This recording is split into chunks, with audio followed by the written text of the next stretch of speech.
तो थेस theorem, triangle chapter का class 10th का ये थेस थ्योरम है, इसको थेस थ्योरम बोलते हैं, इसको बीपीटी थ्योरम भी बोलते हैं, बेसिक प्रोपोर्शनलिटी थ्योरम। ठीक है, ये क्या कहता है कि अगर कोई ट्रायंगल पे ABC, अगर मान लो कोई ट्रायंगल है, इस AB साइड पे कोई D पॉइंट है और E पॉइंट है, तो ये D पॉइंट जो है यदि BC के पैरेलल है, क्या है, पैरेलल है, तो ये D बाद बाकी जो दो साइड है उसको जो है सेम रेशियो में डिवाइड करेगा। क्या बोल रहा है, देखो, if a line is drawn parallel to one side, है ना, एक लाइन किसी भी ट्रायंगल पे एक लाइन किसी एक साइड के पैरेलल यदि तुम ड्रॉ करते हो किसी ट्रायंगल में, तो intersect the other two side, तो वो दो साइडों का क्या करता है, इंटरसेक्ट कर रहा है, किस किस पॉइंट पे, पॉइंट डी और पॉइंट ई पे।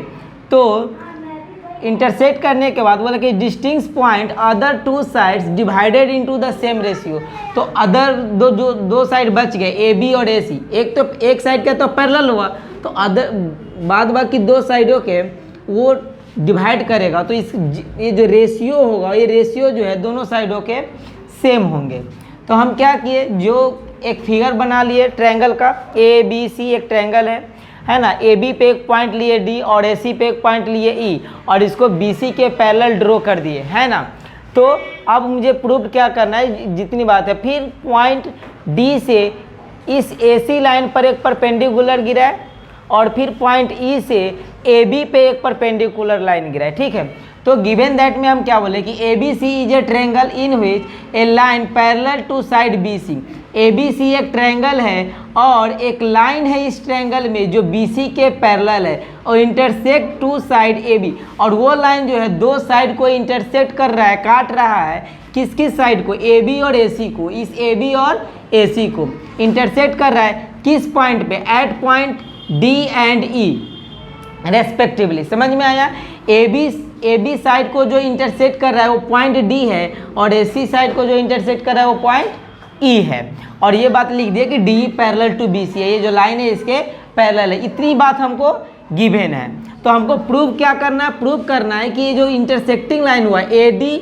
बाई डी बी और ए ई बाई ई सी, ये जो रेशियो होगा ये आपस में क्या होंगे, इक्वल होंगे। क्या होंगे, इक्वल होंगे।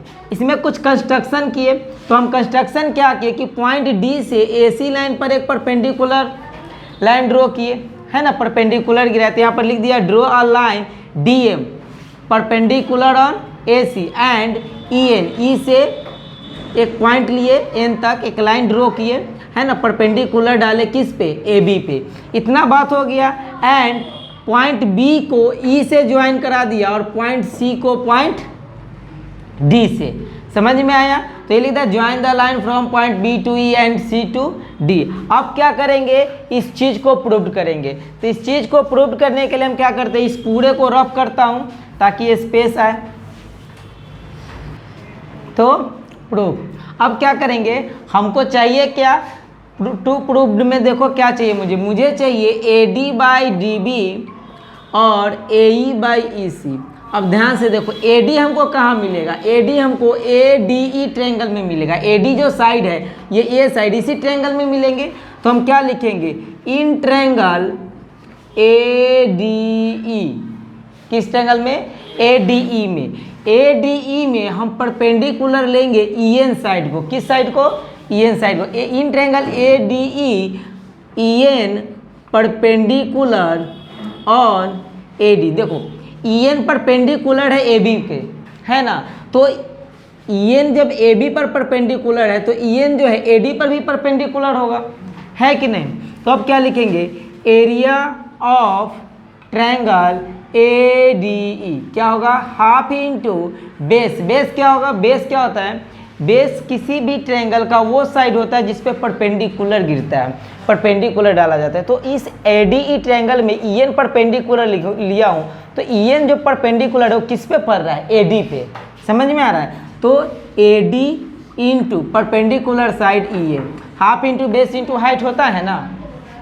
चलो इक्वेशन नंबर फर्स्ट हो गई है, ठीक। फिर लेंगे इन ट्रायंगल, अब क्या चाहिए मुझे, डी बी, डी बी चाहिए, पर डी बी तो कोई ट्रायंगल है नहीं, डी बी लेने के लिए कोई ट्रायंगल चूज करना पड़ेगा ना। कौन सा ट्रायंगल चूज करूँ, देखो डी ई बी जो ऐसे ट्रायंगल है, समझ में आ रहा है। और ये यहाँ से इस पे परपेंडिकुलर है, इस साइड को जब बढ़ाएंगे तो यहाँ पर परपेंडिकुलर बढ़ेगा। ठीक है, तो हम क्या लेंगे, इन ट्रायंगल DBE और लिखेंगे क्या, EN परपेंडिकुलर ऑन DB।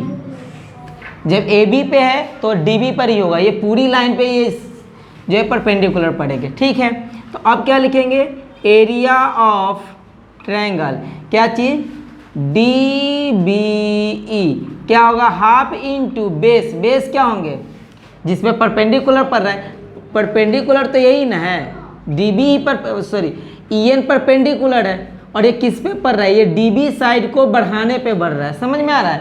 तो क्या लेंगे, ये यहाँ तक का लेंथ लेंगे या सिर्फ यही लेंगे, यही लेंगे। ठीक है, क्योंकि ट्रायंगल का साइड जो है, बेस जो है सिर्फ यही बनेगा, क्योंकि इसी साइड को बढ़ाने पे परपेंडिकुलर पड़ रहा है। समझ में आ रहा है। तो हम क्या लेंगे, हाफ इंटू बेस, बेस क्या लेंगे, DB into height EA, equation number 2, equation number 2। अब क्या करें, अब करेंगे डिवाइडिंग, अब मुझे AD बाई DB चाहिए, तो दोनों इक्वेशन को क्या कर दूँ, डिवाइड कर दो। तो डिवाइडिंग इक्वेशन 1 बाई 2, इक्वेशन 1 को इक्वेशन 2 से क्या करो, डिवाइड करो, तो होंगे क्या, देखो, area of triangle ADE by area of triangle BDE बराबर क्या होंगे, देखो, half into AD into EN equation 1 by half into DB into EN equation 2। देखो, हाफ ने हाफ को मार दिया, EN ने EN को मार दिया, तो area of triangle ADE by area of triangle BDE क्या हुआ, देखो, AD by DB equation number 3, equation number 3। अब वीडियो को पॉज करके यहाँ तक उतार लो, फिर हम ऊपर।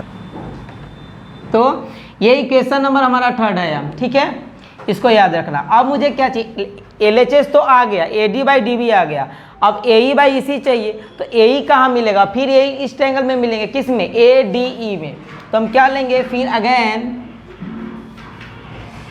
In triangle ADE। अब इस बार परपेंडिकुलर हम EN को ना लेकर किसको लेंगे, DM को, ताकि बेस में AD ना लेकर AE ले सकूं। समझ में आ रहा है। ADE में ये लिखूंगा कि DM जो है वो परपेंडिकुलर है AE पर, किस पे, समझ में आ गया।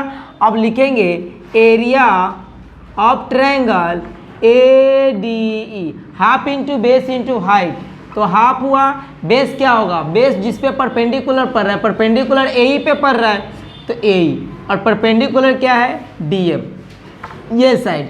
समझ में आया। चलो, इक्वेशन नंबर ये 4 हो गया।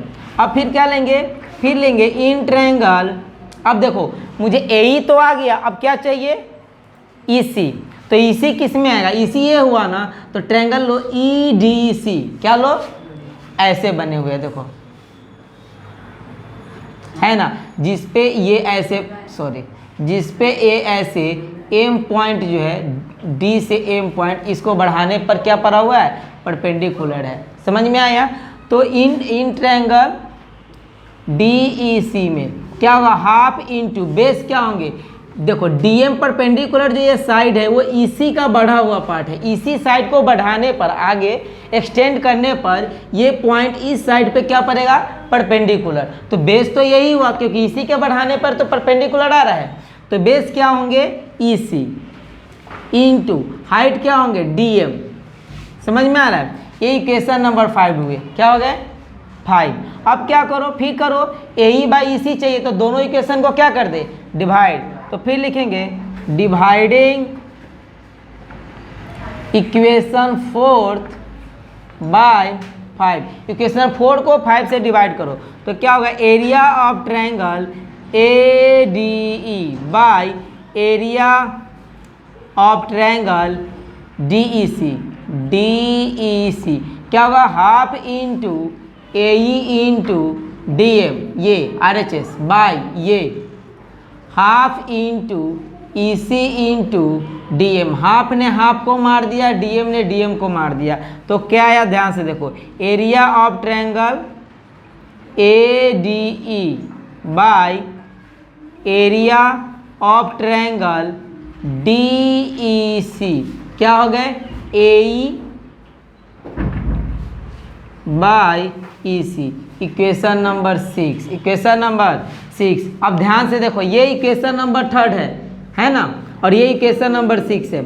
अब ये दोनों को बराबर होने के लिए इस दोनों का एरिया बराबर होना चाहिए, लेकिन यहाँ पर देखो ऊपर एरिया ADE है, यहाँ पर भी एरिया ADE है, पर एरिया यहाँ पर है DEC और ये एरिया है BDE। अगर ये दोनों किसी तरीके से बराबर हो जाए तो मैं DEC को BDE या BDE को DEC लिख दूंगा, है ना, तो LHS बराबर हो जाएंगे और RHS इक्वल। तो थोड़ा सा ध्यान देना, देखो ये लाइन इसके पैरेलल है कि नहीं, तो ये दोनों सेम बेस पर होंगे।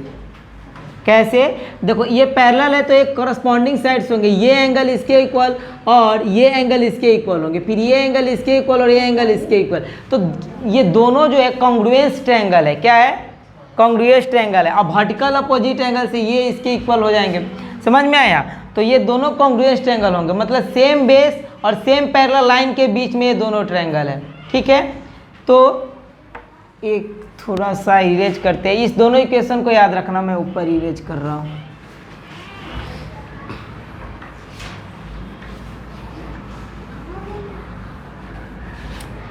वीडियो को पॉज करो, sorry. DEC and triangle BDE are in the same base DE, so that दोनों सेम बेस पर है, तो क्या करेंगे, लिखेंगे एरिया ऑफ ट्रायंगल DEC ये इक्वल होगा एरिया ऑफ ट्रायंगल BDE के। समझ में आ गया, सॉरी एरिया तो लिखा ही नहीं, एरिया ऑफ ट्रायंगल BDE के। अब ऐसा करने से होगा क्या, देखो ध्यान से, फ्रॉम इक्वेशन थर्ड को देखो जरा, इस इक्वेशन थर्ड को ट्रायंगल BDE को क्या ट्रायंगल DEC लिख सकता हूँ, इसको कैसे लिख सकता हूँ, area of triangle ADE by area of triangle BDE की जगह DEC लिख सकता हूँ, क्योंकि दोनों ट्रायंगल का एरिया क्या है, सेम है, तो यहाँ पर लिख सकता हूँ DEC बराबर क्या हो जाएंगे, AD बाय DB। इसको इक्वेशन नंबर 7 मान लो। अब देखो इक्वेशन थर्ड का काम तमाम। अब देखो इक्वेशन 6 और इक्वेशन थर्ड को कंपेयर करो, तो LHS में दोनों सेम है, area of triangle ADE by DEC, area of triangle ADE by DEC। समझ में आया, तो क्या लिखेंगे, comparing equation 7th and 6th बिगेट। जब 6 और 7 इक्वेशन को हम कंपेयर करेंगे तो पाएंगे क्या कि LHS दोनों का सेम है, तो RHS सेम होगा कि नहीं होगा। तो हम यहाँ से लिख सकते हैं कि AD बाई DB ये इक्वल होगा AE बाई EC के। यही था थेल्स थ्योरम, है ना, कि अगर किसी ट्रायंगल का जो एक मतलब किसी भी ट्रायंगल में कोई साइड ड्रोन हो जो किसी एक साइड के पैरेलल हो, तो बाकी दो साइडों को सेम रेशियो में क्या करता है, इंटरसेक्ट करता है, डिवाइड करता है। यही हमको प्रूव करना था। चलो।